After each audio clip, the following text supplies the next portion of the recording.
السلام عليكم ورحمة الله وبركاته. الحمد لله رب العالمين والصلاة والسلام على رسوله الكريم أما بعد. সম্মানিত ভাই সকল, প্রথমে আপনাদেরকে একটা ছোট পরামর্শ দিতে চাই।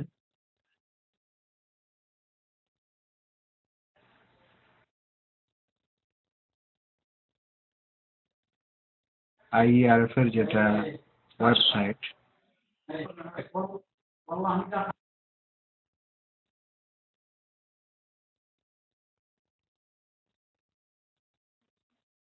আপনাদের ক্লাস 1 এর লিঙ্ক যারা চীনা পরিচিত তারা না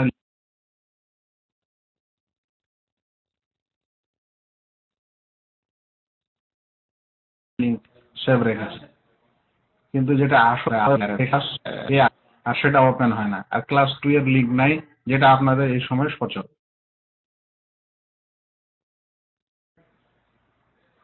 আব্দুল কাইয়ুম ও আবু ইউসুফ, আমি কি ভুল বললাম? এটার প্রয়োজন ছিল না? ঢুকতে কষ্ট হচ্ছে যখন রুমে, তখন আমার নজরে এটা আসলো, আপনাদের কারো নজরে নাই?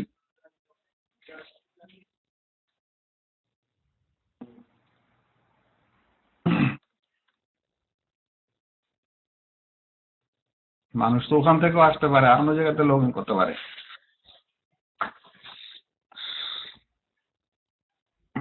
জি জি, ওকে। এটা খেয়াল রাখেন, কারণ আমি স্বয়ং ঢোকার জন্য প্রায় 10 মিনিট ধরে এখানে আমি এরকম এদিক ওদিক করলাম, তারপরে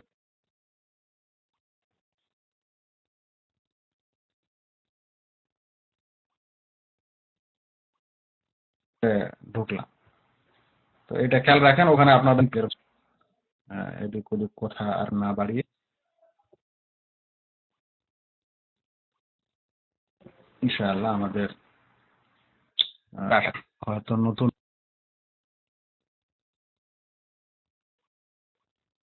মানুষ কেউ কেউ আছেন,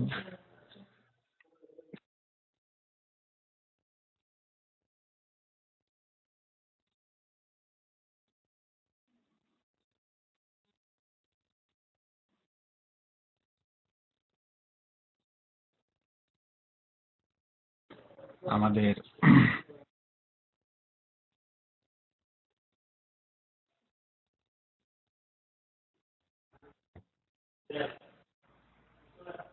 হ্যালো হ্যালো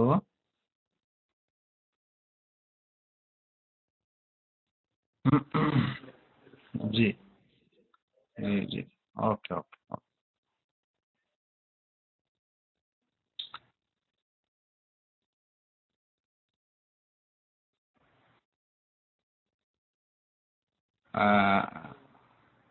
আপনাদেরকে গত সপ্তাহে আমি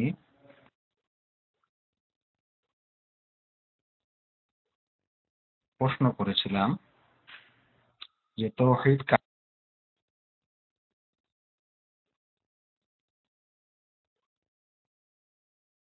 এই অর্থটা আমাদের সকলকে জানতে হবে।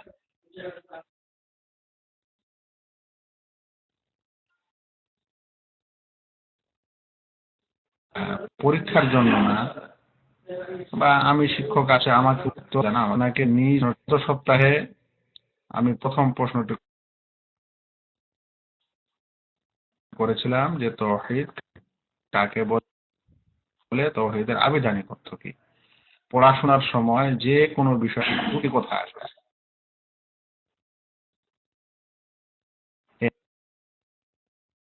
আবিধানিক আর পারিভাষিক বিষয়টি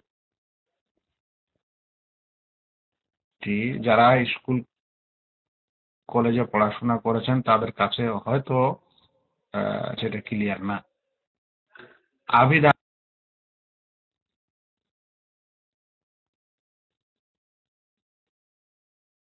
মানে যে যে বিষয়টার যেই, যেমন তৌহিদ ভাষাটি আরবি, আরবি, তো ওই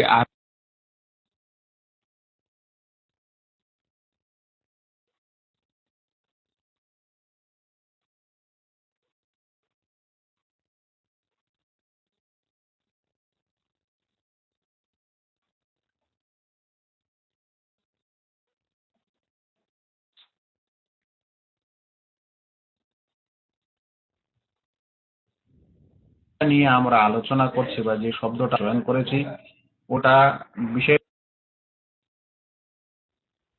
বিশেষ এক মহলে বা বিশেষ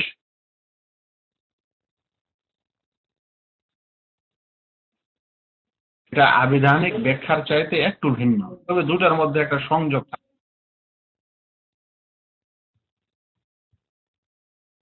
হ্যাঁ, তফসির একটা সাবজেক্ট, বাংলাতে ধরেন বাংলা সাহিত্য একটা সাবজেক্ট। হ্যাঁ,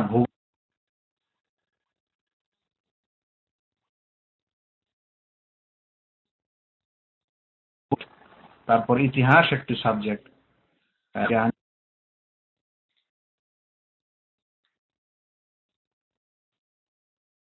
সেই অর্থটা তাদের কাছে গ্রহণীয় এবং তারাও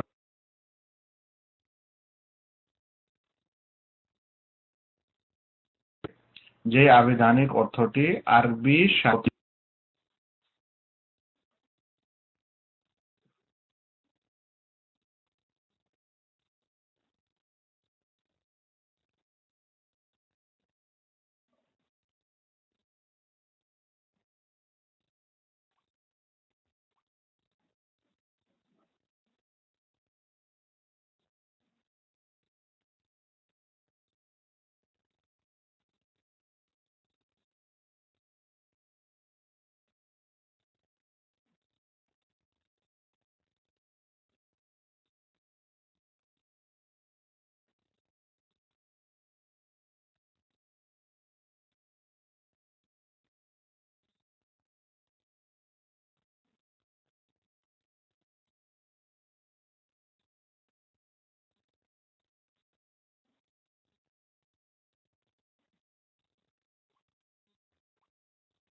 একটা ইসলামিক সাবজেক্ট, তাফসীর তো কি বলে যে হাদিস একটা ইসলামিক সাবজেক্ট।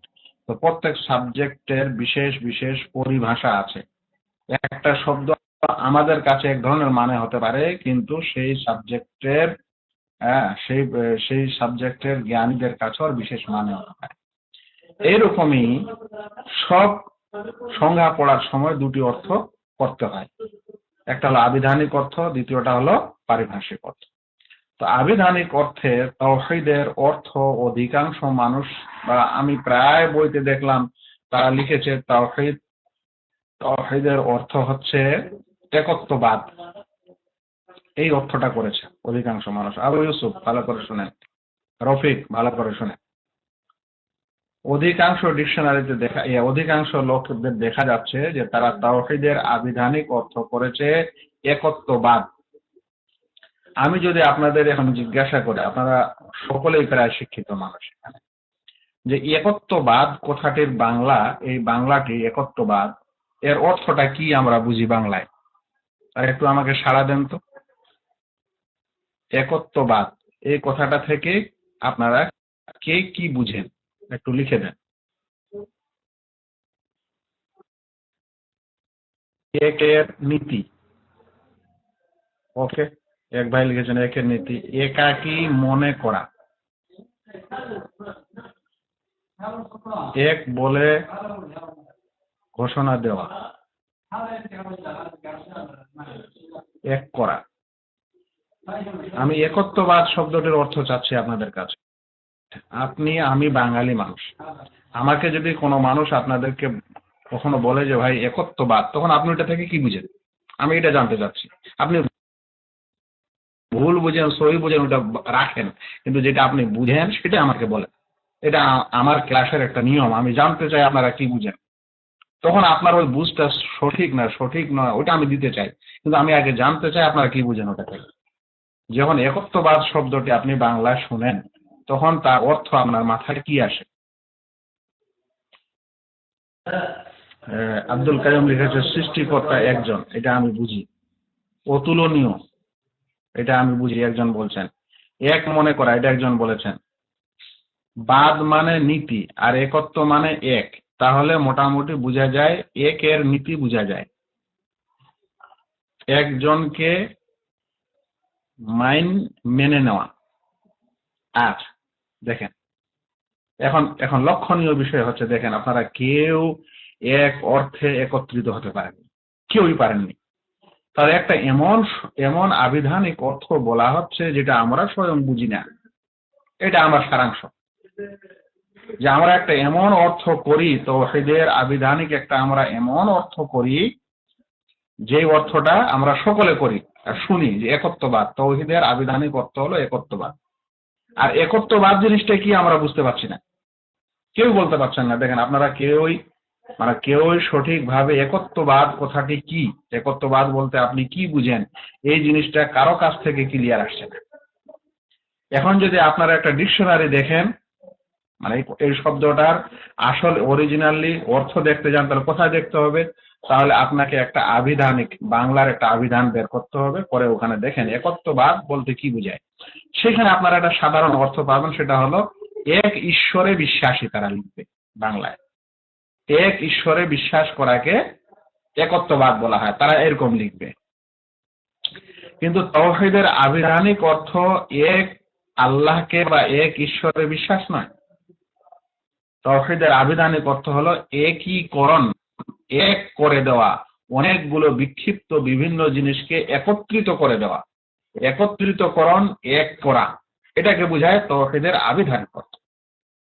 আর এক আল্লাহকে বিশ্বাস করা, এটা তাওহীদের আবিধানিক অর্থ না। আর এই অর্থটাই আমাদের মাথায় সবসময় থাকে বা বলি, আর বুঝাতে পারি না মানুষ। তাহলে ও আবিধানিক অর্থে তাওহীদ বলা হয় যে কোনো অনেক কিছু জিনিসগুলিকে আলাদা আলাদা না রেখে, আলাদা আলাদা না করে, আলাদা আলাদা না ভেবে এক করে দেওয়া, সম্মিলিত করে দেওয়া। তো ওটাকে বলতে পারেন ভালো বাংলায় একীকরণ, এক করে দেওয়া। এটা হলো আবিধানিক অর্থ। আমি জিজ্ঞাসা করেছিলাম পারিভাষিক অর্থ। আচ্ছা, আবিধানিক অর্থটা মনে রাখা দরকার। কেন মনে রাখা দরকার? সব সময় মনে রাখবেন, আবিধানিক অর্থের সাথে পারিভাষিক অর্থের একটা সূত্র থাকবে, একটা মিল থাকবে, সামান্য একটা মিল থাকবে। আর এই মিলটার কারণে আপনাকে ওই অর্থটা বুঝতে সুবিধা হবে। সেই কারণে আবিধানিক অর্থটা মনে রাখতে হবে। আমার দ্বিতীয় প্রশ্ন সেদিন ছিল যে পারিভাষিক অর্থে তাওহীদ কাকে বলে। আমি একটি আপনাদেরকে ছোট সংজ্ঞা সকলকে বলেছিলাম, এবং সকলকে এই ছোট সংজ্ঞাটা কম করে হলে মনে রাখতে বলেছিলাম, যে তাওহীদের যেটা পারিভাষিক অর্থ, সেই পারিভাষিক অর্থ আসলে দুই রকম, দুটি আছে। আমি আপনাদের দুটি শিখাচ্ছি আপাতত।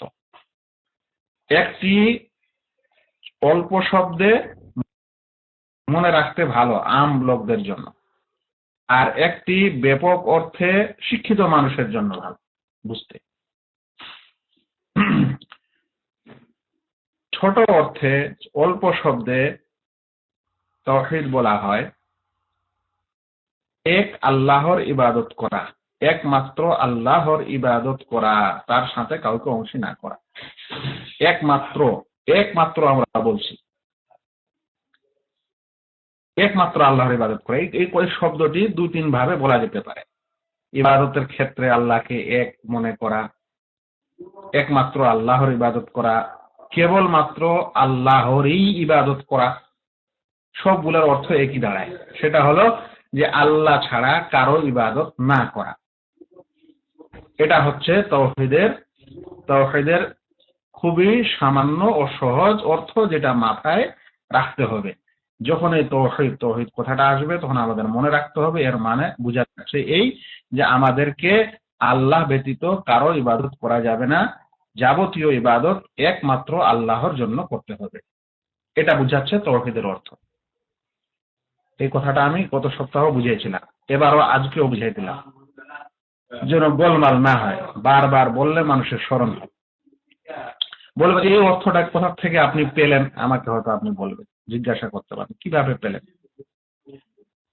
জি, এই অর্থটা কালেমায়ে তাওহীদ লা ইলাহা ইল্লাল্লাহ থেকে পাওয়া যায়। লা ইলাহা ইল্লাল্লাহ কথাটির অর্থ কি? আল্লাহ ছাড়া সত্য কোনো উপাস্য নেই। তো আল্লাহ ছাড়া, এটা হলো তৌহিদের কালেমা, আমরা সবাই জানি তৌহিদের বাক্য। তাহলে তৌহিদের বাক্যটার অর্থ কি হলো?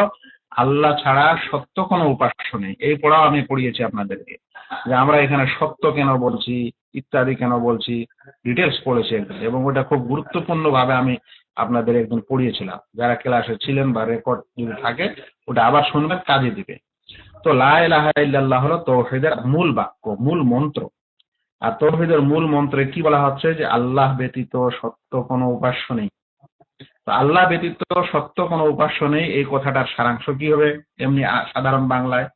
যে একমাত্র উপাসনার যোগ্য মহান আল্লাহ, আল্লাহই হচ্ছেন একমাত্র উপাস্য। আমরা তৌহিদের অর্থ কি করলাম? একমাত্র আল্লাহরই ইবাদত করা, সকল প্রকার ইবাদত আল্লাহর জন্যই করা, আল্লাহকে ইবাদতের ক্ষেত্রে এক করা। তাহলে কি হয়ে গেল? এই অর্থটা তৌহিদের এই কালেমার এখান থেকে পাওয়া যাচ্ছে, এই সাধারণ অর্থটা। এই সাধারণ অর্থটাই পাওয়া যাচ্ছে ওই সকল আয়াত থেকে, যে সকল আয়াতে নবী এবং রাসূলদের মিশন বা দায়িত্ব সম্পর্কে আল্লাহ রাব্বুল আলামিন ঘোষণা দিয়েছেন। যেমন ওমা আরসালনা মিন ক্বাবলিকা মির রাসূলিন ইল্লা নূহি ইলাইহি আন্নাহু লা ইলাহা ইল্লা আনা ফা'বুদুন। আমি তোমার পূর্বে যত রাসূল প্রেরণ করেছি না কেন, সকলকে এই আদেশ করেছি, এই আদেশ দিয়ে এই ওহী করেছি তাদের উপর, এই প্রত্যাদেশই করেছি যে আন্নাহু লা ইলাহা ইল্লা আনা, আমি ব্যতীত সত্য কোনো উপাস্য নেই, তাই তোমরা সকলে আমারই ইবাদত করো, একমাত্র আমার ইবাদত করো। তাহলে নবী এবং রাসূলগণের দাওয়াত হলো তাওহীদ, আর সেই দাওয়াতটার সারাংশ আল্লাহ রাব্বুল আলামিন কোরআনে এইভাবে বললেন যে একমাত্র আমারই ইবাদত করো, আমি ছাড়া কোনো সত্য উপাস্য নেই। তাহলে একমাত্র সত্য উপাস্যের ইবাদত করা, অর্থাৎ মহান আল্লাহর ইবাদত করাই হচ্ছে তাওহীদ। বুঝা গেল? আশরাফুল ইসলাম, শাহজালাল, আরো যারা আছেন, বুঝা গেছে না যায়নি?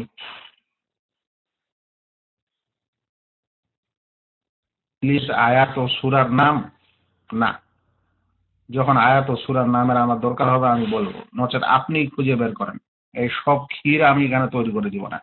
আর এই আয়াত আমি কতবার আপনাদেরকে পড়ে পড়ে পড়ে পড়ে শুনেছি, আবার আমাকে আয়াত সূরার নম্বর বলতে হবে?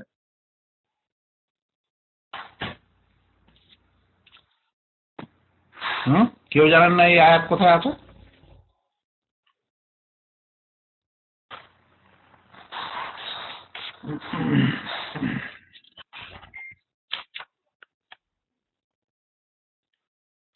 কিতাবুত তাওহীদে আপনাদের যেতে হবে না ভাই, আপনারা যেহেতু ইন্টারনেটে পড়াশোনা করছেন, গুগলে আয়াতের একটা শব্দ লিখলেই তো বাকিটা চলে আসবে।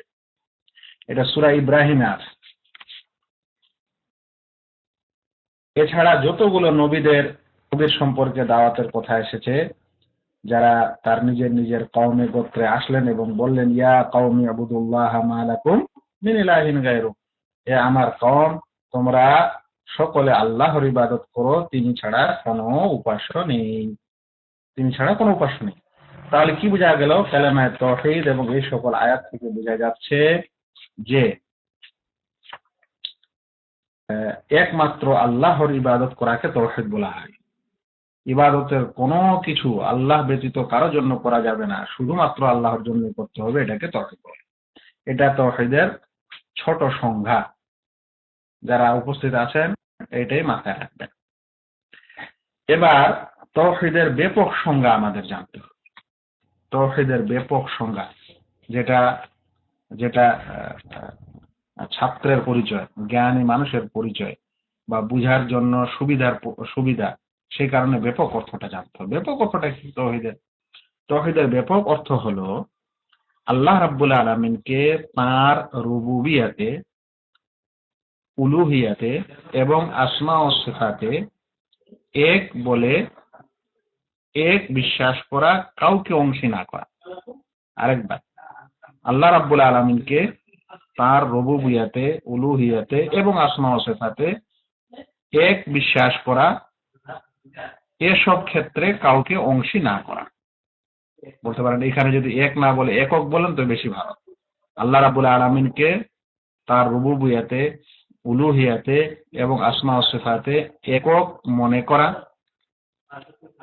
কাউকে অংশী না করা, এসব ক্ষেত্রে কাউকে অংশী না করা।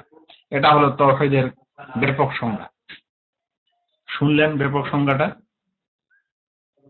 এই ব্যাপক সংজ্ঞা বিশ্লেষণ দিতে হবে, না হলে আপনারাও বুঝবেন না। কারণ এখানে তিনটি এমন শব্দ এসেছে যে তিনটি শব্দ বাংলা নয়। একটা হলো রুবুবিয়াত, একটা হলো উলুহিয়াত, একটা হলো আসমা ও সিফাত। রুবুবিয়াতকে বোঝার জন্য সহজ উপায় হলো যে রাব থেকে রুবুবিয়াত এসেছে। আরবি শব্দ রাব থেকে, আলহামদুলিল্লাহ রাব্বুল আলামিন, এই যে রাব, এই রাব থেকে রুবুবিয়াত। রাব মানে কি? রাব মানে প্রতিপালক। অনেকে প্রভু করেছেন। আচ্ছা, প্রতিপালক মানে কি? প্রতিপালক মানে যিনি লালন পালন করেন, সৃষ্টির যাবতীয় রক্ষাবেক্ষণা করেন এবং করার জন্য যা কিছু প্রয়োজন হয় সেগুলো দেন। এটা হলো প্রতিপালক। ওকে, তাহলে আল্লাহ রাব্বুল আমিনকে তার রুবুবিয়াতে একক মনে করা, কাউকে অংশী না করা। মানে প্রতিপালনের যে সকল কাজ আমাদের প্রতিপালক মহান আল্লাহ, তিনি প্রতিপালন করতে গিয়ে, লালন পালন করতে গিয়ে যা কিছু করেছেন ও করেন, সেটা বলতে, সেজন্য এই কথাটাকে কিছু তাওহীদের ওলামা বলেছেন যে আল্লাহ রাব্বুল আলামিনকে তার কর্মসমূহে এক মনে করা। মানে আল্লাহ প্রতিপালনের পুরো বিষয়টা হচ্ছে তার কাজের সাথে। প্রতিপালনের জন্য সবচেয়ে প্রথম হলো যে সৃষ্টি করা এবং সেগুলো লালন পালন করা, সেগুলোর যাবতীয় ওই সৃষ্টির যা প্রয়োজন সেগুলো দেওয়া। তাহলে রাব মানে প্রতিপালক। তো বলবো আমরা প্রতিপালনকারী মহান আল্লাহ রাব্বুল আলামিন, তিনি প্রতিপালনকারী। প্রতিপালক হিসাবে তার যেগুলি কাজকর্ম রয়েছে সে সকল কাজকর্মে আল্লাহ রাব্বুল আলামিনের সাথে কেউ অংশী না। এটা হলো রুবুবিয়াত। আল্লাহ রাব্বুল আলামিনকে তার রুবুবিয়াতে এক মনে করা, মানে প্রতিপালক হিসাবে যে সকল কর্ম রয়েছে সে সকল কর্মে তার সাথে কাউকে অংশী না করা। এখন প্রয়োজন হয়ে গেল যে প্রতিপালকের কর্ম আবার কি কি কর্ম প্রতিপালকের? জি, প্রতিপালকের কর্ম যেমন তিনি আমাদের সৃষ্টিকর্তা, তিনি আমাদের রুজিদাতা, এমনকি প্রথমে তিনি সারা জগতের সৃষ্টিকর্তা এবং জগতের পরিচালক ও নিয়ন্ত্রক, এবং এ সকল কিছুতে যা কিছু আছে সেগুলো রুজিদাতা, আহারদাতা, জীবনদাতা, মৃত্যুদাতা, সে সকল কিছুকে ভালোকারী মন্দকারী, এ সকল কিছু কর্মকে বলা হবে রুবুবিয়া বা রুবুবিয়াত। আর এই সকল রুবুবিয়াতে আল্লাহ রাব্বুল আলামিনের সাথে কেউ অংশী নেই। তাই সৃষ্টিকর্তা হিসাবে আল্লাহ ছাড়া কেউ আমাদেরকে সৃষ্টি করতে পারে না। এই জগৎকে এবং জগতের মধ্যে যা কিছু আছে তিনি এককভাবে সৃষ্টিকারী, তার সাথে কেউ অংশী নেই। এই জগৎকে তিনি পরিচালনাকারী এককভাবে, তার সাথে কেউ অংশী নেই। এই জগতে যত প্রাণী আছে সবকিছুর তিনি জীবনদাতা, তাই সেই জীবন দেওয়ার ব্যাপারে কেউ অংশী নেই। এই জগতে যা কিছু আছে প্রাণী, তাদের যে মরণদাতা, সেই মরণ দেওয়ার ক্ষেত্রে অন্য কেউ তার সাথে অংশী নেই। বুঝে যাচ্ছে? এটাকে বলা হয় রুবুবিয়া, এটাকে বলা হয় প্রতিপালকের কর্মসমূহ। তা আল্লাহ রাব্বুল আলামিনকে তার প্রতিপালক বিষয়ে যা কিছু তার কর্ম রয়েছে, প্রতিপালক হিসাবে তার যেসব কিছু কর্ম রয়েছে, এই কথাটাকে ছোট্ট করে এরকমও মানুষ বলেছে প্রতিপালনে তিনি এক। মানে প্রতিপালনের কাজের বর্ণনা না দিয়ে সরাসরি ভাবে প্রতিপালনের ক্ষেত্রে তিনি এক। তো আমরা একটু বিস্তারিত বলছি যেন মাথায় ঢুকে এবং মনে থাকে সবসময় যে মহান আল্লাহ রাব্বুল হচ্ছেন আমাদের রব, আর রব হিসাবে মানে প্রতিপালক হিসাবে তার কিছু কর্ম রয়েছে প্রতিপালনকারী হিসাবে, আর সেই সকল কর্মে তিনি এক, তার সাথে কেউ অংশী। যেমন বললাম সৃষ্টিকর্তা, রিজিদাতা, মরণদাতা, আহারদাতা ইত্যাদি। দ্বিতীয় শব্দটি এসছে উলুহিয়াত। উলুহিয়াতেও তিনি এক, তার সাথে কেউ অংশী নেই।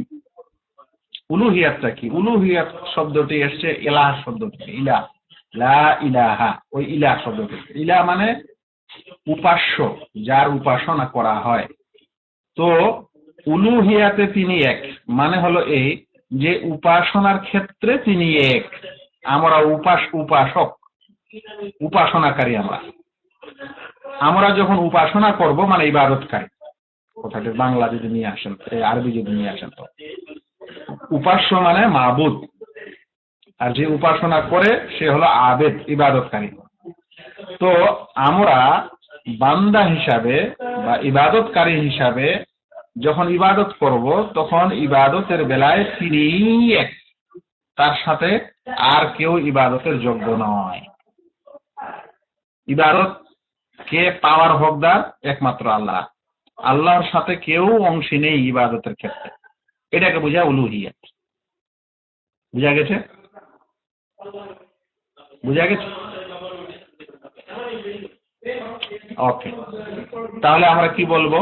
যে রুবুবিয়াত মানে প্রতিপালনের কাজসমূহ, উলুহিয়াত মানে উপাসনা। তো প্রতিপালক হিসাবে তার যে কর্মসমূহ রয়েছে সেগুলোতে তিনি এক, এবং ইবাদতের ক্ষেত্রেও তিনি এক, মানে ইবাদত পাওয়ার যোগ্য হিসাবে তিনিই যোগ্য, তার সাথে কাউকে অংশ করা যাবে না। তৃতীয় শব্দ এসেছিল আসমা ও সিফাত। আসমা ইসম শব্দের বহুবচন আরবিতে, যার মানে হলো নাম। তো আসমা মানে নাম সমূহ, এটা বলবেন। আর সিফাত মানে সিফা থেকে এসেছে, সিফা মানে গুণ, আর সিফাত, সিফা শব্দের বহুবচন, তাহলে গুণ সমূহ। দুটি কথা আছে এখানে, নাম সমূহ শুধু না, নাম সমূহ এবং গুণ সমূহে তিনি, মানে আল্লাহ রাব্বুল আলামিনের যে সকল সুন্দর সুন্দর নাম রয়েছে সেখানে তিনি এক, তার সাথে কেউ অংশী নেই। মানে ওই সকল নাম ও গুণের যেটা অর্থ বহন করবে, সেই অর্থে আল্লাহ রাব্বুল আলামিনের ওই সকল নাম ও গুণে কেউ অংশী হতে পারে না। যদি এতখানে বুঝেন, তাহলে চট করেই একটা প্রসঙ্গ এখানে সুন্দরভাবে বোঝা যেতে পারে। সেটি হলো এই যে, তাহলে তাওহীদের তিনটি প্রকার আছে। একটাকে বলে রুবুবিয়াত, একটাকে বলে উলুহিয়াত, একটাকে বলে আসমা ও সিফাত। এই তিনটি শব্দ মনে রাখলেই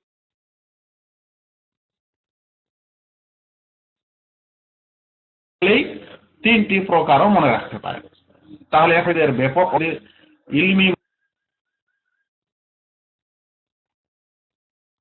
ইলমি মহলে, মানে জ্ঞানীদের মহলে আপনি বসবাস বসা হয়, পরীক্ষা হয়। আমার শিক্ষককে জিজ্ঞাসা করে, দেশে কোনো মানুষ আপনাকে জিজ্ঞাসা করে জানি রাখে তাওহীদের সংজ্ঞা, এটা দিবেন না যে একমাত্র আল্লাহর ইবাদত করাকে, তো তাদের কাছে আপনি তাওহীদের সংজ্ঞা দিবেন যে আল্লাহ তার রুবুবিয়াতে, উলুহিয়াতে ও আসমা ও সিফাতে একক বলে বিশ্বাস করা, তার সাথে কাউকে অংশী না করা, এসব ক্ষেত্রে এটাকে তাওহীদ বলে।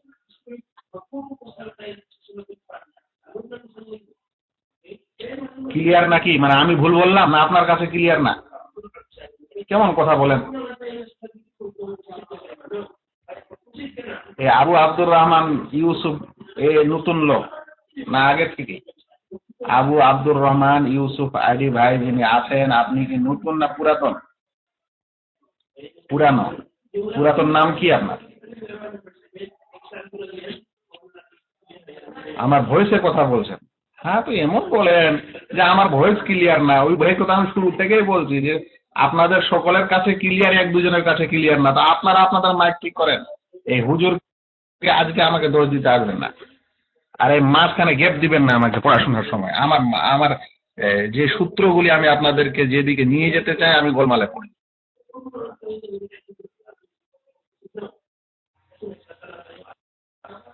এখন বলছেন দুঃখিত। যাক, ওই আমার কাছে থাকলে ভাই একটু দুঃখ পেতেও হবে, মাঝে মাঝে একটু হাসিও পেতে হবে, মাঝে মাঝে একটু দুঃখও পেতে হবে, মাঝে মাঝে একটু ঝালও সহ্য করতে হবে, একটু ধর্মপাত খেতে হবে। এগুলো যদি সহ্য করবেন তাহলে আমার ছাত্র হবেন, আর যদি এগুলো সহ্য না করতে পারবেন তাহলে মাশাআল্লাহ কিছু করতে পারবো না। আমাদের এই মাহমুদুল হাসান, কোন মাহমুদুল হাসান ভাই? আমার কাছে দুইজন মাহমুদুল হাসান আছেন। এটা কি আমাদের দিনাজপুরের মাহমুদুল হাসান না? জি জি জি। ওকে ওকে। এই ভাই শুরু থেকে আমাদের সাথে আছেন, কর্মের ব্যস্ততার পরেও আমার ক্লাসে আসার চেষ্টা করেন গভীর রাত হলেও। আল্লাহ তাআলা আপনাদের সকলকে দিনের জ্ঞান শিখার আগ্রহ বাড়িয়ে দিক এবং দিন ও দুনিয়ার উপকারে ইলম দান করুক। আচ্ছা, বলছিলাম যে এটা হলো তাওহীদ। এখন আপনাদের কাছে দুটি জিনিস ক্লিয়ার থাকবে মাথায়, যে আমরা যখন তাওহীদ কথাটি বলছি তার মানে হচ্ছে এই যে আমরা একমাত্র আল্লাহকে মাবুদ হিসাবে স্বীকার করে তারই ইবাদত করতে আদিষ্ট। আর দ্বিতীয় জ্ঞানটা থাকবে যে এই তাওহীদের ক্ষেত্র শুধু ইবাদতটা নয়, বরং ইবাদতের ক্ষেত্রেও তার সঙ্গে তিনি এক, রুবুবিয়াতের ক্ষেত্রেও তিনি এক এবং আসমা ও সিফাতের ক্ষেত্রেও তিনি এক। এরকম নয় যে ইবাদতের ক্ষেত্রে আমি আল্লাহকে তো এক মনে করেছি বটে, কিন্তু রুবুবিয়াতের ক্ষেত্রে আবার আল্লাহর সঙ্গে অন্যকে অংশীদারিত্ব করে বসে আছি, তাহলে শিরক হয়ে গেল। আচ্ছা, এই সংজ্ঞার পর যখন বললাম তাওহীদ তিন ভাগে বিভক্ত, এটাকে তাওহীদে রুবুবিয়া বলে, একটা তাওহীদে উলুহিয়া বলে, আর একটা তাওহীদে আসমা ও সিফাত বলে। এই জিনিসগুলা মানে বিশ্লেষণ করে জানা তখন দরকার যখন আপনার কাছে বেসিক নলেজ তাওহীদের আছে, তারপরে বিশ্লেষণ জানা। যেমন এখানকার বিশ্লেষণে এটা জানা যে এটা কি তিন ভাগে বিভক্ত, কে করলো, কেন করলো, এটা এই মানে বিভক্ত করার জন্য কি কোনো দলিলের প্রয়োজন আছে না নেই, ইত্যাদি এ সকল প্রশ্ন আসবে। আপনাদেরকে বলে দিই যে প্রত্যেক জ্ঞান ও বিজ্ঞান শুরুতে সামান্য থাকে, অল্প থাকে, অতঃপর সেটা ধীরে ধীরে ব্যাখ্যা ও বিশ্লেষণ হয়। যেমন ধরেন এখানে যারা আপনারা সায়েন্সের ছাত্র আছেন, নিউটনের সূত্র, প্রত্যেক ক্রিয়ার একটি বিপরীতমুখী প্রত্যেক ক্রিয়া আছে, একটা সূত্র মাত্র নিউটন বলেছে কত বছর আগে, কিন্তু এই সূত্রটার কতগুলা ব্যাখ্যা হয়েছে এই পৃথিবীতে। বর্তমান সায়েন্সের অধিকাংশ সায়েন্স নির্ভর করে নিউটনের তিনটে সূত্রের উপরে। তার মধ্যে এটা একটা সূত্র, আর একটা হলো ওই সৌরজগৎকে কেন্দ্র করে সারা বিশ্ব ঘুরছে, যেটাকে মধ্যাকর্ষণ বলে। এটার উপর ভিত্তি রয়েছে গোটা সায়েন্সের বর্তমানে। 80% সায়েন্স নাকি বর্তমানে এর উপর ভিত্তি করে আসছে। তাহলে যখন তিনি কথা বলেছিলেন তখন এতটুকুই ছিল, কিন্তু ওর ব্যাখ্যা বিশ্লেষণ এখন কত হয়েছে। তো তাওহীদ কথাটি শুরুতে বললেই আমাদের সালাফে সালেহ বুঝে নিতেন যে তাওহীদ বলতে এটা বুঝায়, কিন্তু এর ব্যাখ্যা বিশ্লেষণ এখন আম মানুষকে বোঝানোর সময় এর ব্যাখ্যা বিশ্লেষণ হয়েছে, পার্ট টু পার্ট করে দেওয়া হয়েছে, যেন মানুষের কাছে এটা সহজে পৌঁছে যায় এবং সহজে বুঝতে সহযোগী হয়। এখন একটা বড় কথা বলি, বড় পয়েন্ট বলি, আব্দুল কাইয়ুম থেকে নিয়ে একদম রবিউল গেস্ট ভাই পর্যন্ত এই কথাটা শুনে। তাওহীদের সংজ্ঞা যেটা আমি আপনাদের শিখাচ্ছি বা দিচ্ছি, এই সংজ্ঞা আমাদের দেশের অধিকাংশ হুজুর করবে না। এখানে আপনি প্রশ্ন কেন লিখলেন আব্দুল কাইয়ুম? আপনাকে আমি বলছি যে এখন শুনেন কথা, প্রশ্ন কেন লিখলেন?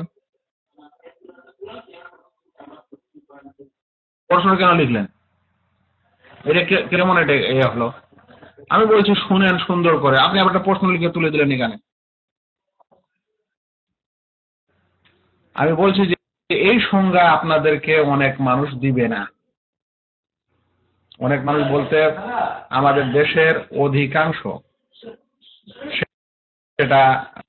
সেটা সুফিবাদরা হোক, সেটা কওমি দেওবন্দিরা হোক, সেটা আরো যে দোলাদল বা দলীয় লোক রয়েছে ইত্যাদি ইসলামের নামে, তারা হোক, আপনাকে এরকম সংজ্ঞা দেবে না। ওদের কাছে যদি যান যে তাওহীদ কাকে বলে, তাহলে শুনেন কি কি উত্তর আসে।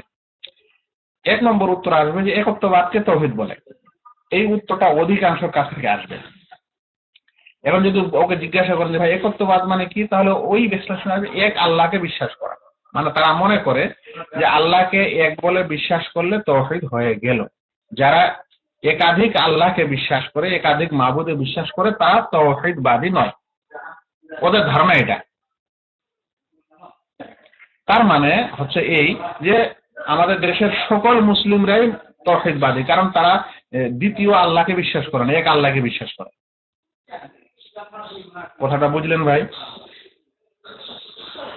তাওহীদের সংজ্ঞায় মানুষ কি বলবে? একত্ববাদ, মানে এক আল্লাহকে বিশ্বাস করা। আর যেহেতু বাংলাদেশের সকল মানুষে এক আল্লাহকে বিশ্বাস করে, সকল মুসলিমে, তাহলে এখানে আর শিরক নাই। এই দেখেন সংজ্ঞার ভুলের কারণে কোন দিকে চলে গেল। বলছে সকলে তো আল্লাহকে বিশ্বাস করে, আপনি আবার কি তাওহীদ পড়াতে এসেছেন আর কি শিরকের সমস্যা শেখাতে এসেছেন আমাদেরকে? এটা এক নম্বর।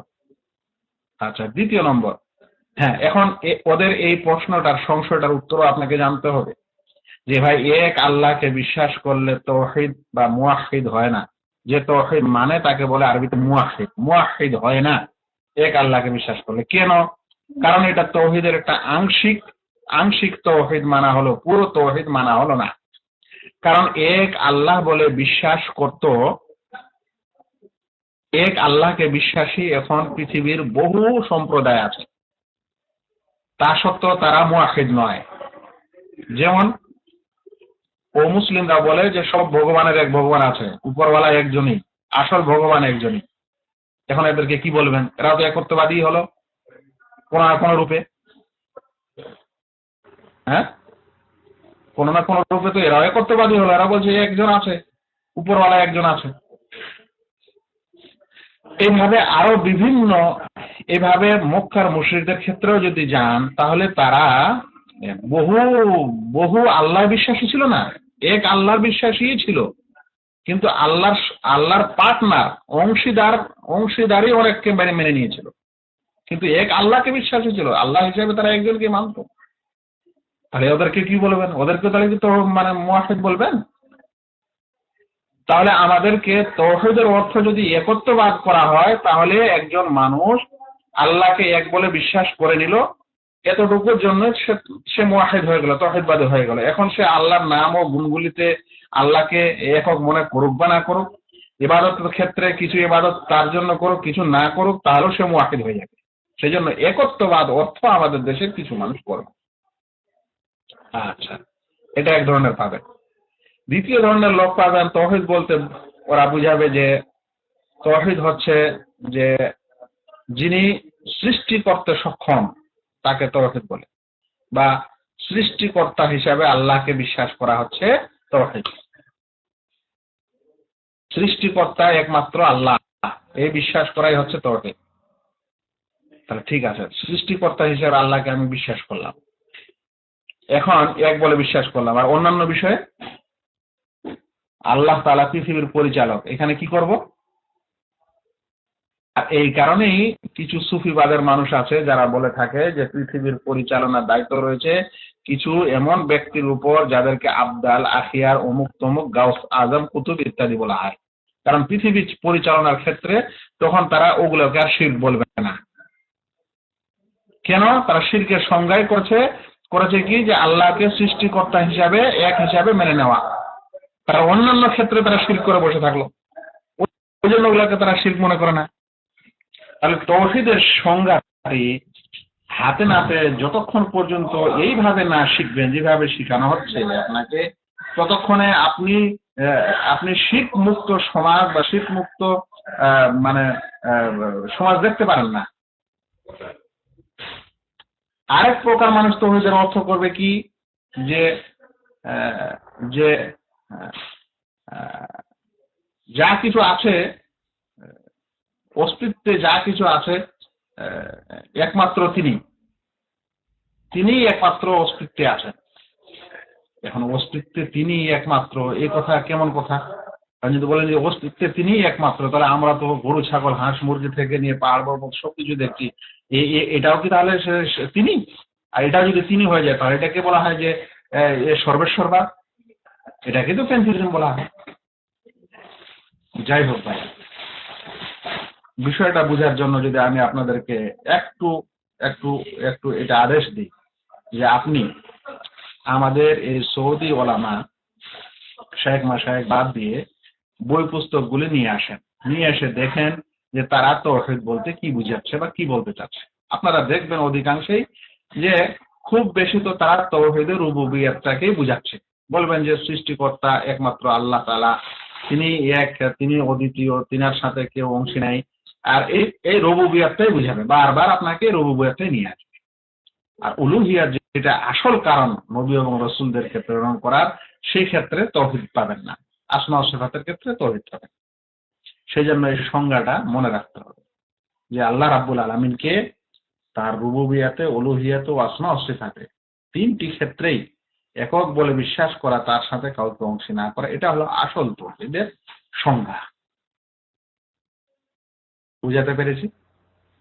এই যে 10-15 জন মানুষ আজকে আছেন, 16 জন 15 জন মানুষ আছেন ভাই, যদি মনে করে নেন যে আপনাদের মাথায় এই সংজ্ঞা থাকে, এই জিনিস থাকে, তাহলে আমার এই শ্রম, আমার এই পড়া দিয়ে কিছু লাভ হলো বা কিছু উপকার হলো, এটা মনে করা যায়।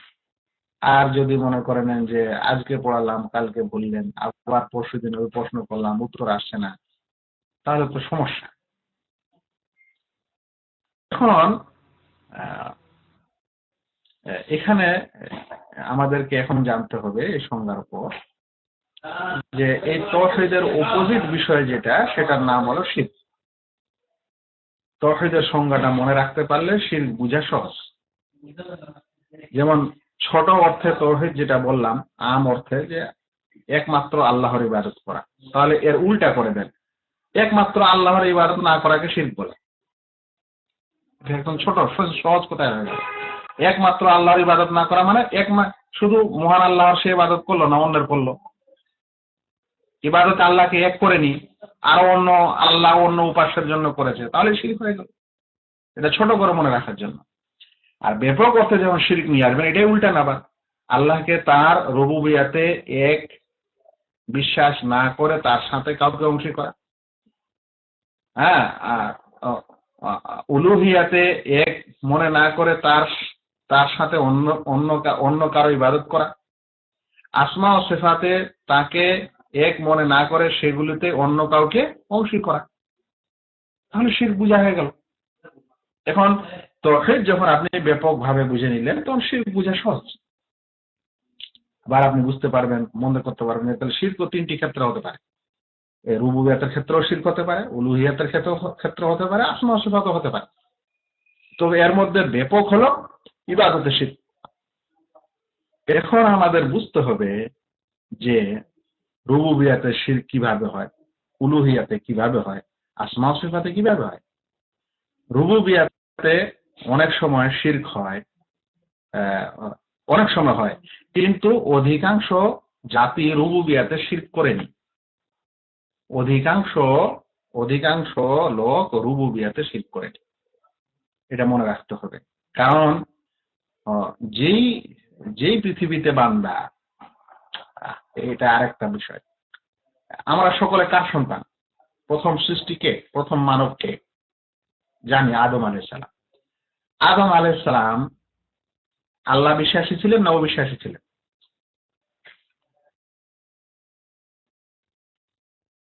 সোজাই কথা, আল্লাহ আল্লাহ বিশ্বাসী ছিলেন, কারণ আল্লাহ তাকে সৃষ্টি করেছেন নিজ হাত দিয়ে এবং তার সঙ্গে কথা বলছেন, ফেরেশতাদের আদেশ করছেন। তাহলে আদম সন্তানের মানুষেরা আল্লাহ বিশ্বাসী হবে না আল্লাহ বিশ্বাসী হবে? বাপের যে ধ্যান ধারণা থাকবে, সেই ধ্যান ধারণা ছেলেদের হবে। তাহলে মানব মানব জাতির আসর হলো আল্লাহকে বিশ্বাস করা, আল্লাহ বিশ্বাসী হওয়া। কারণ আমরা হচ্ছে আদম সন্তান, আর আদম সন্তান, সন্তানের সন্তান, সন্তানের সন্তান, পরম্পরাগত ভাবে এরা সকলেই আল্লাহ বিশ্বাসী ছিল। তাহলে আল্লাহকে বিশ্বাস করা, এক আল্লাহকে বিশ্বাস করা, এটা তো আদম সন্তানের আদত হলো, স্বভাব হলো। এতে সমস্যা কম। সেই জন্যই মক্কার মুশরিকদের যখন জিজ্ঞাসা করা হতো যে আকাশ ও জমিনকে কে সৃষ্টি করেছে, তখন তারা কি বলতো? লা ইয়াকুলুনাল্লাহ, তারা অবশ্যই বলবে যে আল্লাহ তৈরি করেছে। কে আকাশ থেকে পানি বর্ষণ করে? বলবে আল্লাহ বর্ষণ করেন। বুঝা যাচ্ছে? তো তাওহীদের রুবুবিয়াতে সাধারণত শিরককারী কম, কিন্তু এর মানে এটা নয় যে তাওহীদের রুবুবিয়াতে মানুষ শিরক করে না। তাওহীদের রুবুবিয়াতেও শিরক করেছে। বর্তমান যুগে যারা অমুসলিম তাদের মধ্যে অনেকে আছে যারা তাওহীদ রুবুবিয়্যাতে শিরক করেছে, আর যারা মুসলিম তাদের মধ্যেও, নামধারী মুসলিম তাদের মধ্যেও রুবুবিয়্যাতে শিরক আছে।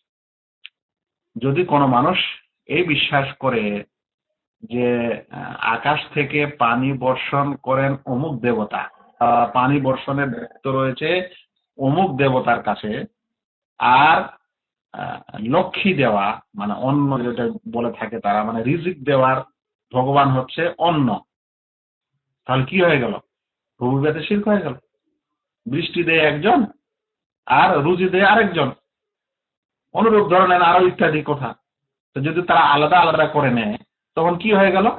রুবুবিয়্যাতে শিরক হয়ে গেল। তো এই শিরক আছে। আচ্ছা, মক্কার মুশরিকদের অধিকাংশ তাওহীদ রুবুবিয়্যাত স্বীকার করত, মোটামুটি ভাবে, এটা মনে রাখতে হবে, মোটা ভাবে তারা সকলে স্বীকার করত। এখন দেখেন আমাদের আমাদের সুফি সমাজের কথা, তারা রুবুবিয়্যাত ও শিরক করা ছাড়েনি, কিংবা বলতে পারেন যে শিরকের রেশ ঘেঁষ রুবুবিয়্যাতে রেখে দিয়েছে, যেমন করেই হোক না কেন। এই রুবুবিয়্যাতের ক্ষেত্রে তাদেরকে ডাইরেক্ট বলতে শুনবেন না, ডাইরেক্ট এরকম বলবে না যে আল্লাহ ছাড়া অমুক সৃষ্টিকর্তা আছে আমাদের, এই ডাইরেক্ট বলবে না। কিন্তু এমন কেসা কাহিনী নিয়ে আসবে বা এমন কথা বলবে যেটা ইনডাইরেক্ট বোঝা যায় যে তাদের আকীদায় রুবুবিয়্যাতেও শিরক রয়েছে। মনে করেন পৃথিবীর পরিচালক ও নিয়ন্ত্রণ কে? পৃথিবী কে পরিচালনা করে? একটু আগে আমরা শুনলাম যে যে যা কিছু তিনি সৃষ্টি করেছেন সেগুলো তিনি প্রতিপালক ও পরিচালক, নিয়ন্ত্রক। তিনি এ সকল কিছুর, এটা তিনি রাজত্ব তারই, একমাত্র রাজত্ব এবং রাজাধিরাজ তিনি। তাহলে কি বলেছেন? তিনি মালিক। এই হ্যাঁ, আকাশ ও জমিনে যা কিছু আছে এটার তিনি রাজত্ব, এই রাজত্বটা একমাত্র তারই, এর পরিচালনা করেন একমাত্র তারই, তিনি। এখন মনে করেন যদি কোনো মানুষ এই বিশ্বাস রাখে যে অমুক গাউস ও কুতুব কুতুব পৃথিবীর, তাদেরকে শাসন ভার দেওয়া হয়েছে, পৃথিবী শাসন করার জন্য তাদেরকে শাসন ভার দেওয়া হয়েছে কিছু গাউস ও কুতুব নামের বিশেষ মানুষকে, তাহলে কি হয়ে গেল? পৃথিবী পরিচালনা ও শাসন করার জন্য আল্লাহ তাআলা একমাত্র আল্লাহ, তার সাথে কাউকে অংশ করে দিল। তো এটা তাওহীদ রুবুবিয়্যাহ বিরাট শিরক, এবং তাওহীদ রুবুবিয়্যাহ শিরকটা বড় জঘন্য, খুব জঘন্য শিরক হয়, এটাতে শিরক হয়। মনে করেন যে আপনাকে ডাইরেক্ট বলবে না, ওরা কেসা শোনাবে। কেসা কেমন শোনাবে? আমরা একটু আগে শুনলাম যে একমাত্র আল্লাহ আমাদের সৃষ্টিকর্তা, ওকে, এটাই হলো তাওহীদ, তাওহীদ রুবুবিয়্যাহর মধ্যে একটা অংশ। এখন যদি আপনাকে কেসা শোনায় যে অমুক পীর আর অমুক হুজুর রাস্তা দিয়ে হেঁটে যাচ্ছিল, তার পীর তার মুরিদ মারা গেল, যখন মারা গেল তখন তাকে কুম বেইজনি বলল, কুম বেইজ আমার আদেশে খাড়া হয়ে যাওয়া, তখন সে মৃত মানুষটার জীবন পেয়ে গেল। তাহলে এটা পরোক্ষভাবে এই কথা বললো না কি যে আমার প্রিয় জীবন দিতে পারে? ওরা কি এটা? হ্যাঁ, ডাইরেক্ট বললো না যে পীর জীবন দিতে পারে, কিন্তু এমন কেসা তৈরি করলো মানে পীরের বা খাজা বাবার নামে, যে সে জীবন দিয়ে দিল কাউকে। 70 বছর আগের বড় পীরের সম্পর্কে এগুলো বিশেষ করে বলা হয়েছে, এবং তারা বলেছে 70 বছরের বুড়ি কি বলে যে 70 বছর মানে ঘটনা শোনাচ্ছে যে এক বুড়ির এক ছেলে ছিল, বিবাহ করতে গেল নদী পার হয় নৌকা নিয়ে, আসার সময় ওই বর এবং বধূ এবং বরযাত্রী সহ নৌকাতে ডুবে মরে গেল। বুড়ি কাঁদছে, শুনেন দেখে নেন, বেশিরভাগ বইতে আছে, আব্দুল কাদের জিলানী জীবনী যেটা পাবেন পড়ে দেখবেন, ওগুলাতে কত রকমের কি আছে, মানে জীবন দেওয়ার ব্যাপারে, যেটা একমাত্র আল্লাহ তাআলা হচ্ছেন জীবনদাতা, সেখানে এগুলো এগুলো ঘটনা লেখা আছে।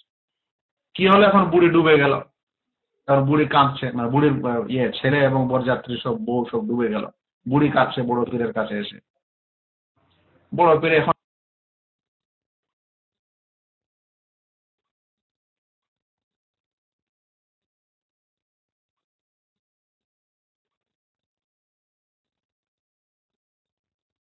আল্লাহর কাছে এমন করে দোয়া করলেন যে ওই নদীটা বড় গল্পের এমন অবস্থায় ভেসে উঠল। ডাইরেক্ট বলবেন বড় প্রথম ক্ষমতা আছে যে মানে উপজাতিকে জীবিত করে দিবে।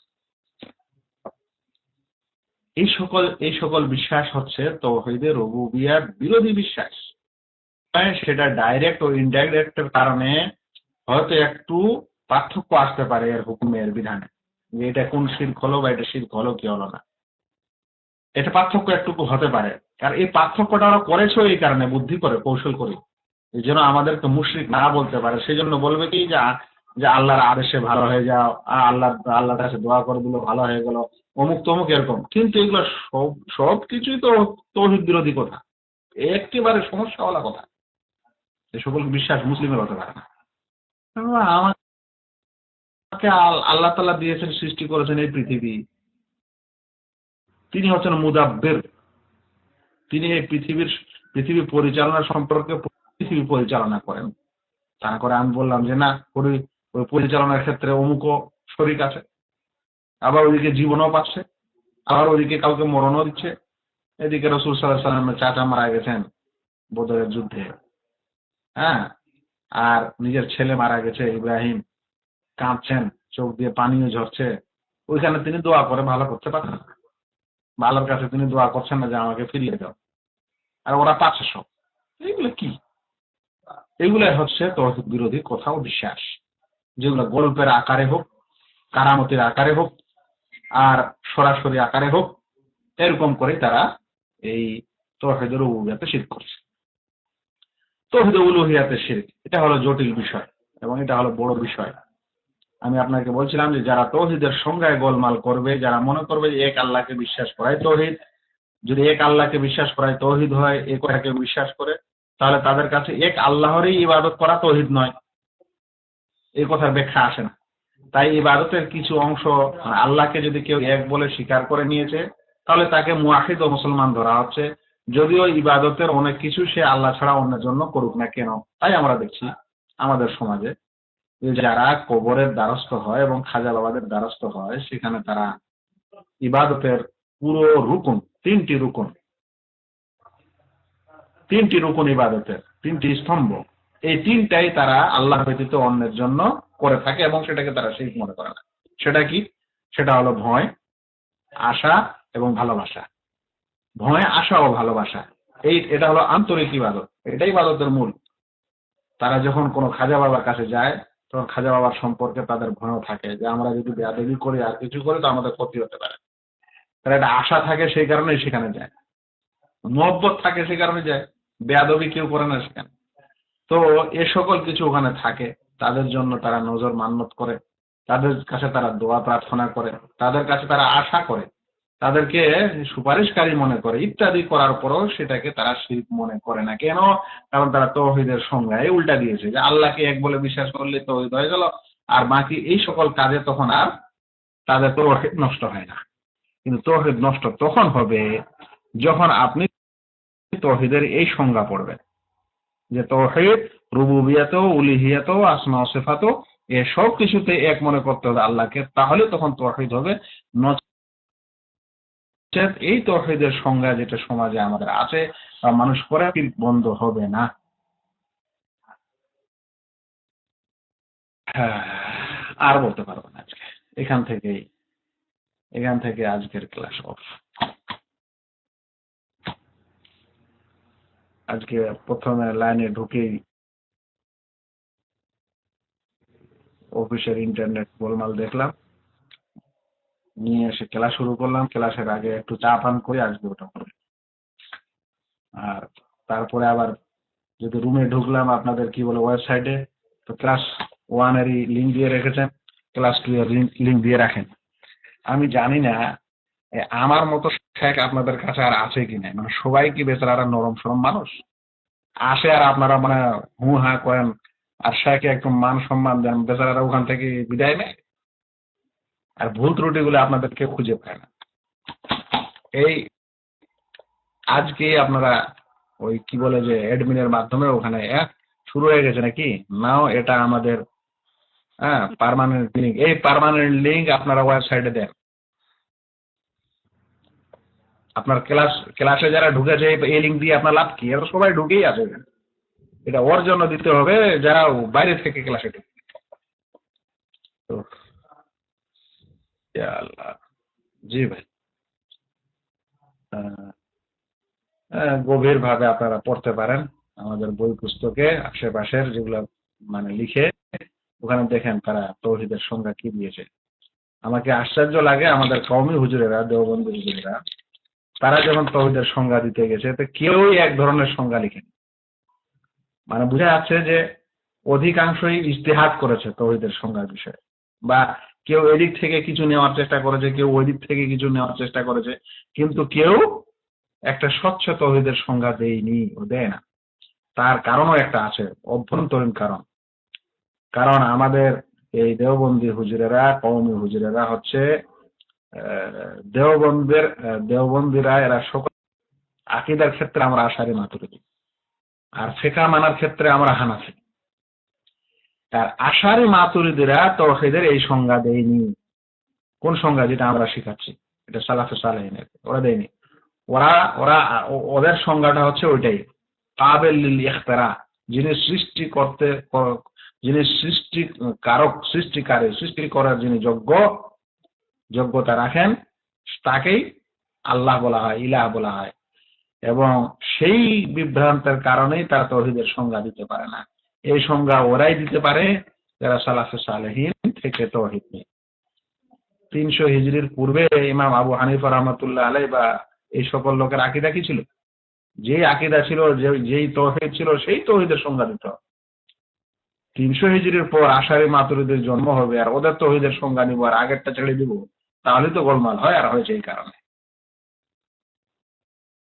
এই জন্য অনেক ভাই আমাদের নতুন এখানে থাকতে পারেন যারা তৌহিদের এই সংজ্ঞাটা জেনে আমার লাভ কি, তৌহিদের এই সংজ্ঞাটাতে কি কি বা ফায়দা হবে বা কি হবে ইত্যাদি মাথায় প্রশ্ন আসতে পারে। এখান থেকেই শুরু হয়ে যাচ্ছে গোলমাল।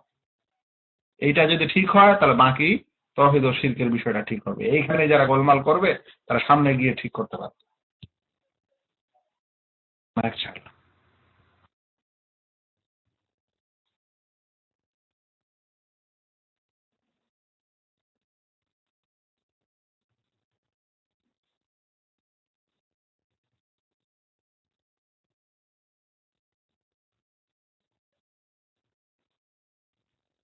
আসসালামু আলাইকুম ওয়া রাহমাতুল্লাহি ওয়া বারাকাতুহু।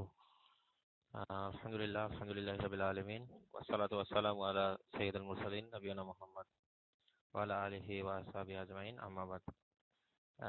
সম্মানিত আমাদের শাইখ আব্দুর রাকিব বুখারী আল মাদানী, শাইখ, আমি আজকে আপনি যা পড়ালেন বা আমাদেরকে যেটা করলেন, তা আমি একবার পড়তে চাই। যেটা আমি নোট করছি, সেটা হয়তো বা এমন হইতে পারে যে আমি করতে পারতেছি না আর কি, মানে ভুলও হতে পারে আমার। আমি কি একবার এটা স্বল্প সময়ের জন্য 5 থেকে 8 মিনিটে যা বুঝতে পেরেছি তা আপনার সামনে একটু পড়ে শোনাতে চাই। আপনি কি এই সময়টুকু আমাকে অনুমতি দিবেন? আচ্ছা শাইখ, তাহলে আমি যতটুকু আমি পেয়েছি, আমি তো 5-10 মিনিট লেটে আসছি, তো পূর্বের কিছু ছিল বা যা কিছু আমি বুঝতে পারছি তা আর কি একবার শেয়ার করতে চাই। সর্বপ্রথম তাওহীদ। তাওহীদ কাকে বলে? তাওহীদ আরবি শব্দ। যে কোনো শব্দের দুইটি অর্থ হয় আর কি। একটি হচ্ছে সাহিত্যিক অর্থ, আর একটা হচ্ছে পারিভাষিক অর্থ।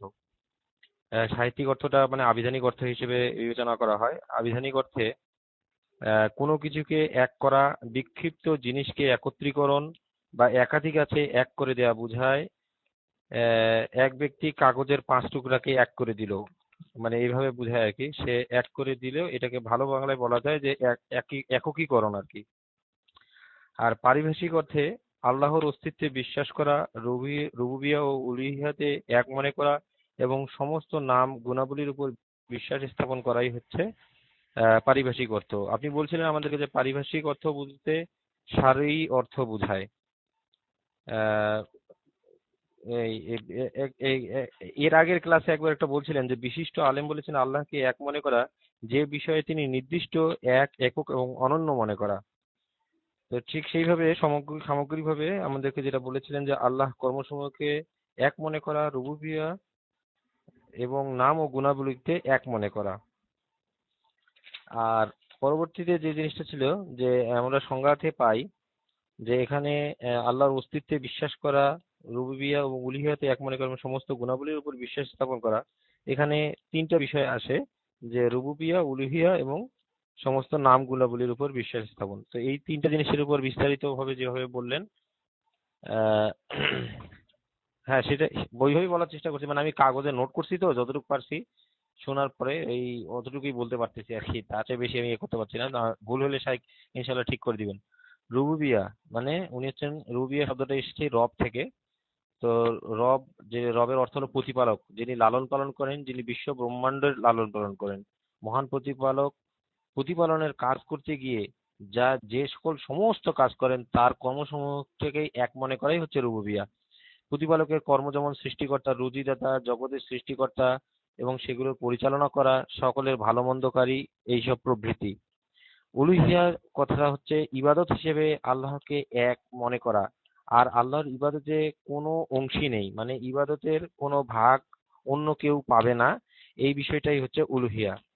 আর আসমা ও সিফাত বলতে যেটা বোঝায়, নামসমূহ এবং গুণসমূহ। আমি আগে জানতাম যে আসমা ও সিফাত বলতে গুণবাচক যেটা বোঝায়, কিন্তু নামসমূহ যে এটা আমি জানতাম না। জাযাকাল্লাহু খাইরান যে আজকে আমি জানতে পারলাম নামসমূহ। তো নামসমূহ এবং গুণসমূহ যে বিষয়গুলি আছে সেগুলোকে, মানে আল্লাহর নামে এবং গুণে একক মনে করা, কেউ অংশী হইতে পারে না, এটা হচ্ছে আসমা ও সিফাত। আর অন্যান্য বিভিন্ন জায়গায় যেসব হুজুরেরা একত্ববাদের বা তাওহীদের সংজ্ঞা দেয়, এটা বিভিন্নভাবে বলছে যে একত্ববাদকে তাওহীদ বলে, সৃষ্টিকর্তা আল্লাহ হিসেবে বিশ্বাস করাকে তাওহীদ বলে, তিনিই একমাত্র অস্তিত্বে আছেন, এইসব বিষয়গুলোকে তাওহীদ বলে।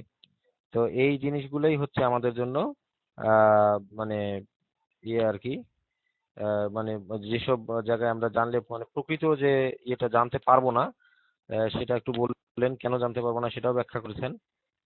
আর পরবর্তীতে বলছেন যে এই তিন প্রকার ইয়েতে কিভাবে শিরক হয়, যে রুবুবিয়ার শিরক কিভাবে হয়, রুবুবিয়ার শিরক, তারপর উলুহিয়াতে শিরক কিভাবে হয়, এ পর্যন্তই বললেন। আর এ পর্যন্ত আমি নোট করতে পারছি শাইখ, এর চেয়ে বেশি আসলে আমি নোট করতে পারি নাই। তো যদি আমার ইয়ের মধ্যে কোনো প্রকার ভুল থাকে তাহলে দয়া করে আমাকে জানিয়ে দিবেন। আর আপনি একটা শব্দ বলছিলেন মুয়াহিদ, মুয়াহিদ মানে তাওহীদবাদী, আমি নোট করছি। এটা কি ঠিক আছে কিনা? দুইটি ওয়ার্ডের অর্থ আসমা, নামসমূহ, সিফাত, গুণসমূহ। জি জাযাকাল্লাহু খাইরান। আমি সম্মানিত শাইখের উদ্দেশ্যে বা পরবর্তী দিনে মাইকে আছেন তার জন্য ইয়ে করলাম, আর শাইখ আমার ভুল হলে ঠিক করে দিবেন ইনশাআল্লাহ। আসসালামু আলাইকুম।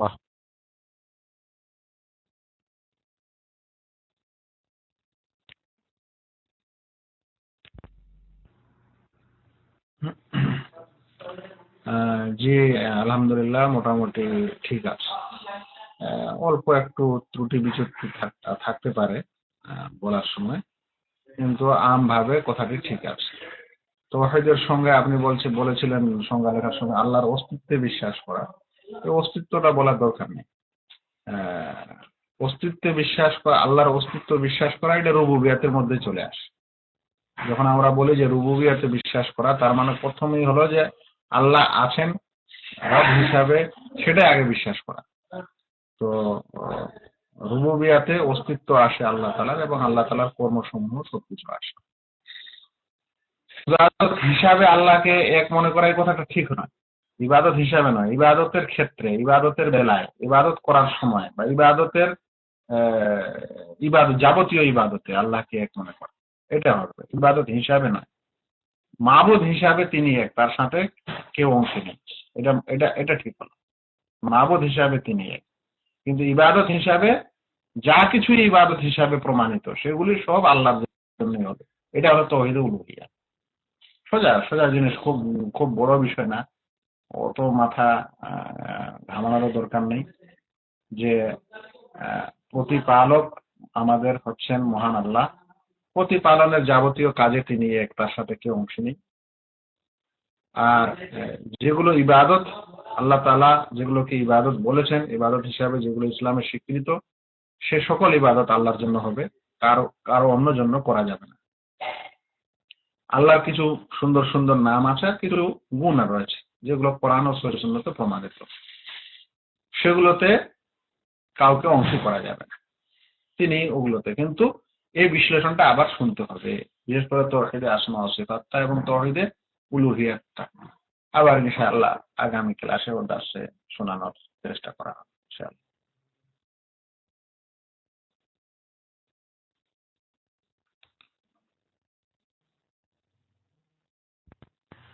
আসসালামু আলাইকুম ওয়া রাহমাতুল্লাহি ওয়া বারাকাতুহু।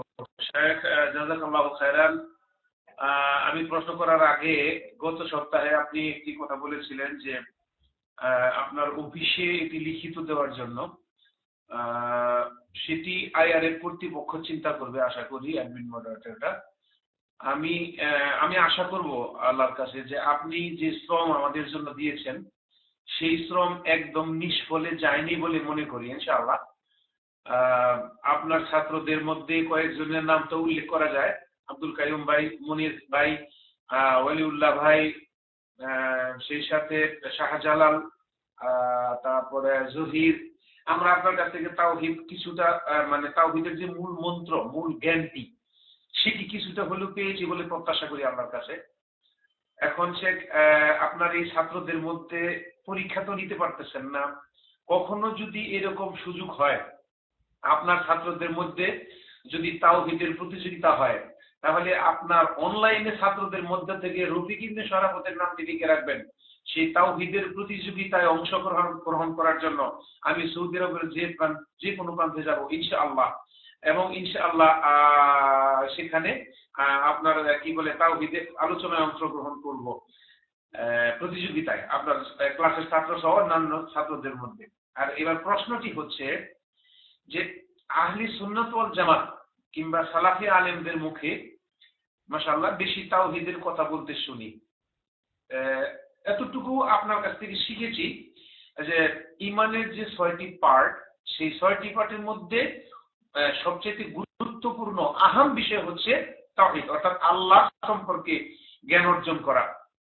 এখন আমার প্রশ্নটি হচ্ছে, ইমানের আরো যে 5টি পার্ট রয়েছে, আমানা বিল্লাহি ওয়া মালাইকাতিহি ওয়া কুতুবি ওয়া রুসুলি ওয়াল ইয়াউমিল আখির ওয়াল কাদরি খাইরি শাররিহি, এই যে 5টি পার্ট, এই 5টি পার্ট সম্পর্কে মানে সালাফি আলেমগণ বা আহলে সুন্নাত ওয়াল জামাতের আলেম যারা, সহিহাদিসের আলেম যারা, তাদের মধ্যে আলোচনা খুবই কম, মানে প্রয়োজনের চাইতেও কম।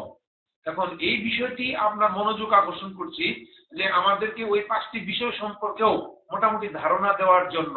আশা করি আমার লক্ষ্য উদ্দেশ্য বুঝতে পেরেছেন। জাযাকাল্লাহ খাইর। আসসালামু আলাইকুম ওয়া রাহমাতুল্লাহ।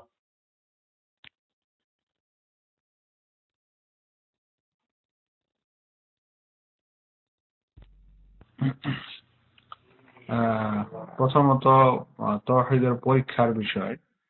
ভাই, আমরা সত্যিকারের দাওয়াতের কাজে আছি, মানে দাওয়াত দিচ্ছি মানুষ শিখুক, জানুক, এটা আমাদের আসল উদ্দেশ্য। আমাদের আসল উদ্দেশ্য পরীক্ষা নয়, কারণ এটা একাডেমিক পড়া নয়।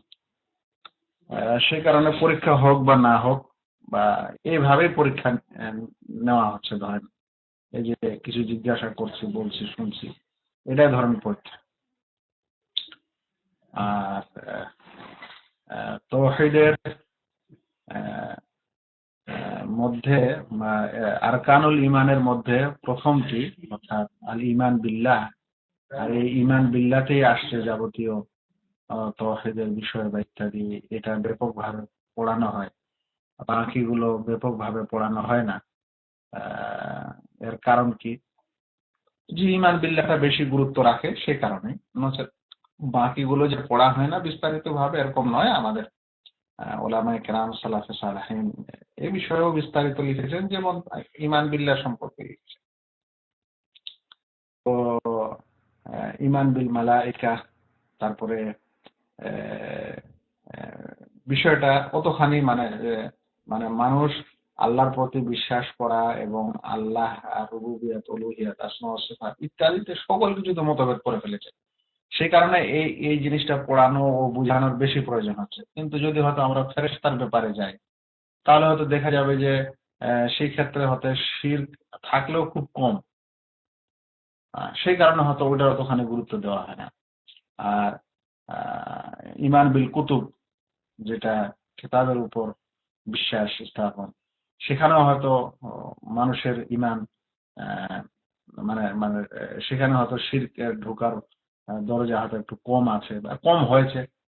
কারণ মানুষ কোরআনকে আল্লাহর কালাম হিসেবে বিশ্বাস করে। এরকম নয় যে বিশ্বাস গোলমাল করেনি, কেউ এটাকে মাখলুক বলেছে ইত্যাদি সবকিছু ওর আলোচনা আছে। মোট কথা হলো এই যে সবগুলারই বিস্তারিত আলোচনা করা যায় বা করার প্রয়োজন আছে তৌহিদ শিখার জন্য। আকীদা যেই পড়বে তাকেই এই সকল বিষয়গুলির গভীরভাবে শিক্ষার প্রয়োজন আছে। তবে আমরা দায়ী হিসাবে দেখি যে সমাজে কোন জায়গাটাতে বেশি ঘাটতি আছে বা বেশি প্রয়োজন আছে তৌহিদের, আকীদার, ওই জিনিসটা আমরা বেশি করে তুলে ধরে এবং পড়াই, এই উদ্দেশ্যে যেন আমাদের সমাজে এগুলো যেগুলো মানে বড় বড় শিরক আছে বা সমস্যা আছে সেগুলো দূর হয়। এই কারণে নয় যে মানে অন্যগুলোর গুরুত্ব নেই, কারণ আমরা দাওয়াতের ক্ষেত্রে মাদউকে দেখি যে তারা কিভাবে বা কি সমস্যায় আছে। কিন্তু যদি একাডেমিক পড়া হয় তাহলে তখন এটারও যেমন গুরুত্ব পড়বে তখন ওটারও তেমন গুরুত্ব। আহ, ইমান বিল আখির বা ইয়াউমাল কিয়ামাহ, কিয়ামতের দিনের প্রতি বিশ্বাস, এটা একটা বড় চ্যাপ্টার। এই চ্যাপ্টারে অনেক কিছু আছে। এই চ্যাপ্টার শুরু হয় মৃত্যু থেকে নিয়ে, যে যে মানুষ মারা যায় সেই মানুষের উপরে কিয়ামত হয়। সালাত সালেহিনের কথা যে মারা গেলে তার উপর কিয়ামত শুরু হয়ে গেল। তো একজন মানুষের মরণ থেকে নিয়ে তার কবরের জীবন, যেটা বারজাখী জীবন বলা হয়, বারজাখী জীবন থেকে নিয়ে যখন সিঙ্গিয়া ফুৎকার দেওয়া হবে, মানুষকে পুনরায় আবার জীবন দান করা হবে, আহ, সেই আখেরাতের বা সেই কেয়ামতের যাবতীয় দৃশ্য, এমনকি কেয়ামতের পূর্বে যেগুলো ভবিষ্যৎবাণী আছে এরকম এরকম হবে, এই সকল কিছু ইয়ম আখেরা বা ইমান বিল ইয়ম আখেরের সাথে সম্পৃক্ত। এবং কেয়ামতে যা ঘটবে, অতঃপর জান্নাত ও জাহান্নামে যা কিছু, এ সকল কিছু ইয়ম আখেরাতের সম্পর্কে সম্পর্কিত। এগুলোই হচ্ছে সব আকীদা ও ইমানের বিষয়, যেটা শরীয়তের একটি মেন পার্ট, যাকে বলা হয় আল আসল। এটা হচ্ছে আসল আকীদা ইমানের বিষয়গুলি। এগুলো দুটি দুটি দিক আছে। একটাকে বলা হয় যে কম করে হলে যতটুকু জানা দরকার, আরেকটা হলো ব্যাপকভাবে জানা দরকার। তো ওলামাদের কাছে এটা স্বীকৃত যে দিনের এই সকল মাস আমাদের যতটুকু জানতে হবে অতটুকু আম পাবলিককে বলতে হয়। আর যারা গভীর পড়াশোনা করতে চায়, বিষয়ে আলেম হতে চায়, তারা গভীরভাবে পড়বে। এখন আপনারা আপনাদের জন্য প্রথমে চেষ্টা করা হয় যে যতটুকু প্রয়োজন অতটুকু আগে দেওয়ার চেষ্টা করা হয়, তারপরে তখন ব্যাপকভাবে ধীরে ধীরে দেওয়া হয়। এ সকল বিষয়ের ভিন্ন ভিন্ন কিতাব আছে।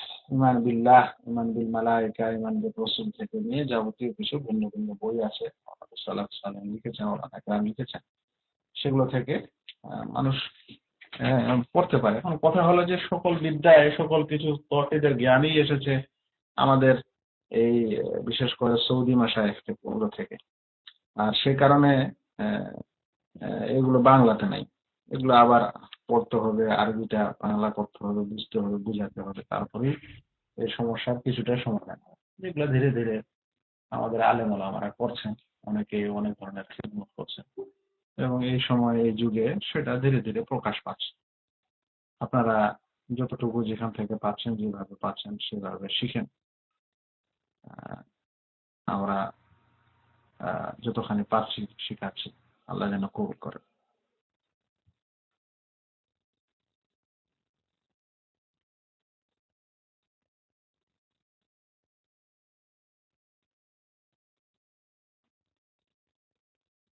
আসসালামু আলাইকুম ওয়া রাহমাতুল্লাহি ওয়া বারাকাতুহু। শেখ, আমার প্রশ্নটা হচ্ছে যে আহ, রব মানে প্রতিপালক, প্রতিপালনকারী। এখন আহ, অনেক সময় দেখা যায় যে আমাদের সমাজে অনেকে বলে থাকে যে পিতামাতা তার ছেলে সন্তানকে লালন পালন করে বা প্রতিপালন করে। সেক্ষেত্রে যদি আমরা এই ধরনের কথা বলি তাহলে কি আমাদের শিরিক হয়ে যাবে বা আমরা কি তাওহীদ থেকে ছুটে যাব? এই প্রশ্নটাই ছিল আমার কাছে, আপনার কাছে ছিল। জাযাকাল্লাহ খায়ের। আসসালামু আলাইকুম ওয়া রাহমাতুল্লাহি ওয়া বারাকাতুহু।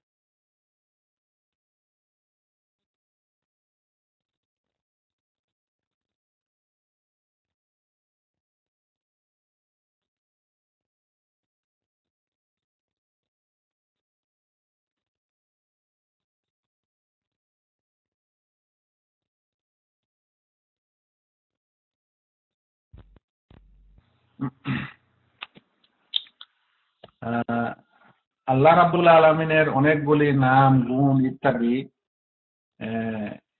এগুলোর যেটা বাহ্যিক অর্থ, সে বাহ্যিক অর্থে অনেক সময় কিছু মাখলুকও শরীক হতে পারে, কিন্তু বিশ্বাসটা থাকবে যে মাখলুকের বা সৃষ্টির সেই গুণটা হচ্ছে সীমিত, আর আল্লাহ রাব্বুল আলামিনেরটা অসীমিত।